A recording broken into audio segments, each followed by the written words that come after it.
don't know. This isn't quite my climate, to be honest with you. I prefer, back east. Michigan is nice.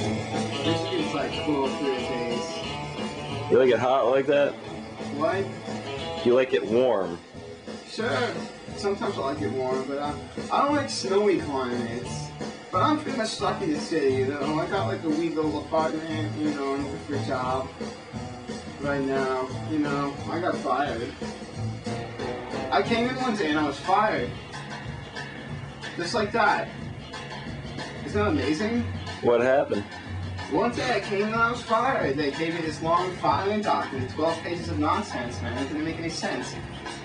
Because they implied that they had a binding covenant under law in the first paragraph, and they didn't offer enough severance for the agreement to be unsuable. They're about to be sued. If I file with the EAT, they're going to be sued by the state on my behalf, no matter what. And the state will probably be able to, the state will overcome that obstacle. They pretty much have to. They're going to, the state will sue the living crap out of that particular employer under these laws, no matter what. But they physically literally have to, because the disability budget, the rehabilitation budget is not available. There is, according to one of the oldest men available who I could ask about that, who had experience, like disbursement, apportionment, actual disbursement or whatever. He told me that there's just not enough surplus available. There physically literally is not. That we use the surplus every day, no matter what. Like, that's one of my maintain answers, or something like that. Doing the worst than ever this night. Is this the penis people you're talking about? No. The one before the penis people? The penis people aren't very smart. That's kind of implied. What was that job all about? Shall we say British Navy crazies? What was that job all about?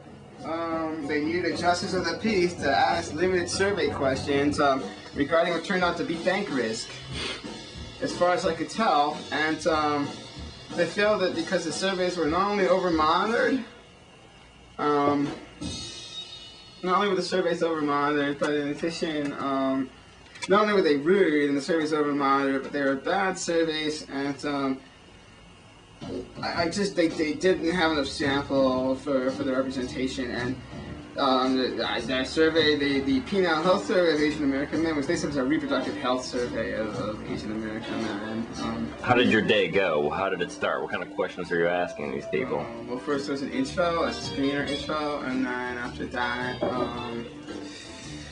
let's see, there was a short disclaimer where they said the name would be kept completely confidential, even though they had these people's phone numbers, Anyway, maybe you don't know, but in fact I do, as far as I know. So they had these people's phone numbers, and they called them up and tried to get their first name. Many of them did not speak English, and then they asked them... Chinese? A lot of them were Chinese, most of them were Vietnamese speakers. This is about STDs? No Japanese, this was about sexually transmitted diseases, yeah, and they had a battery of questions about how they, the first set of questions was how these people, got information about reproductive health, how they themselves how they themselves received information about reproductive health, and for example, from their parents, or say from their, I signed some kind of disclaimer, but they only gave me $500, like $800, so I guess I can keep on saying, because they're ultimately suable if they're just nuts, if they're just crazy, but anyway, so there's a battery of questions about that, and then there's a battery of questions about, birth control methods that they'd heard of, birth control methods they'd used, let's see, questions about issues involving pregnancy, and then have they heard of these STDs, have they had these STDs, and I felt very uncomfortable asking these men if they'd say had gonorrhea or syphilis or the human papillomavirus. That's really it, and I'm really wound up, and that's after 2 years. Did any of them get angry at these questions? Years from my previous employer, document copy service. Any of these people get upset with these questions? Yeah, they hung up. A lot of them were just like, get fucked, but a lot of them got really nervous and anxious. A lot of them experienced crisis, I felt, after the initial disclaimer, and then hung up during the survey, and then my job, according to the people who were there, was, I have one more check to pick up, so maybe you want to be careful with the film. Okay? It's a pretty practical, common sense thing. Anyway, I'm probably going to use this to blackmail you later on, so... Yeah, really? You're not allowed to, it's illegal. You won't be able to now. Maybe a few years down the line when this is all history and the last Chubby's dead. Guys, it's gonna have to find a way. Ryan, the maker, was there, as was the dreaded Josephine Baker. There was one cute, nice woman who might like stick up for my rights, at least so I can pick up the check, because they see this. It's physically proven they may try to make her the check. But I have to be able to pick up my goddamn check, okay? No matter what, because I worked there. It was a hard survey. That was after 2 years of non-stop process litigation, man. 22,000 man. Worse than Mickey D's. You know, filling out the subpoena blanks like crazy every day. Beats working with Charles Basaki. I worked with Charles Basaki. He smelled like a vasectomy, Michael. You know what happens to those vasectomy guys? No. This was a vasectomy survey. I felt that this was these guys, they built several faulty ships with their bad company and sinkers, and then they got vasectomies. And I happen to know that vasectomy is a very bad operation. I'll just leave it at that. I'm gonna drink. I'm gonna drink now.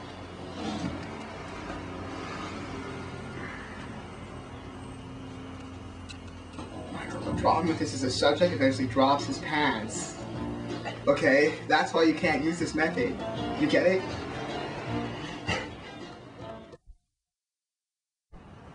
Well, when I first met Carlton, this mutual acquaintance said, yeah, I want to turn you on to this cat who's a good guitar player. And we went down to his place in the Tenderloin, and he was totally on this Shemp trip, man, and how it was all guff, and I didn't like where the guy was coming from, you know, and the thing about the scene back in those days is, like, everyone was really into wearing, like, kumquat oil, you know.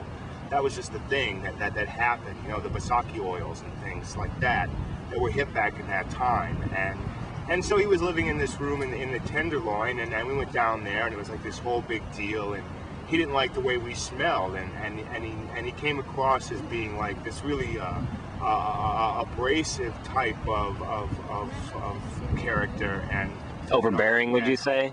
Totally overbearing, yeah. Like, and he was talking all about the kumquats and the ammonia pope example, and like how Charles Basaki had ruined his life, had been actually engaged in this rental plot against him with these other characters, your Andy Flynn's and your Charles Craftsner's and your Justin Sheets's and whatnot, and all of these types of characters.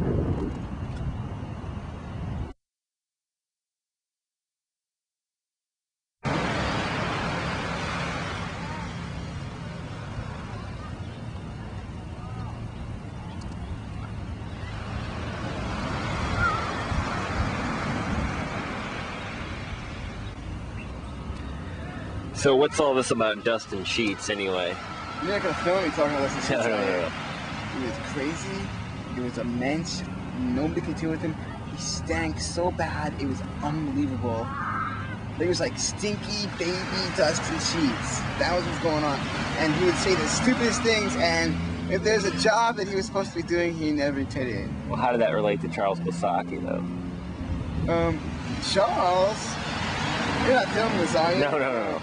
Charles said that he was Dustin's gay lover in an announcement in the office. You don't know that was Is that your old job? That's it. You know, Eddie Flynn. That's why. Don't ask any more questions after that. I didn't get the problem. But they were a problematic family. They were known for that behavior. It could be labeled as, say, the Habsburgs. It could be the, you know. They. At the end of this, they were going to put a kumquat up Mr. Flynn's anus. And he came in and admitted to the company. As far as I could tell, that was going on. Maybe he was a calumnious liar.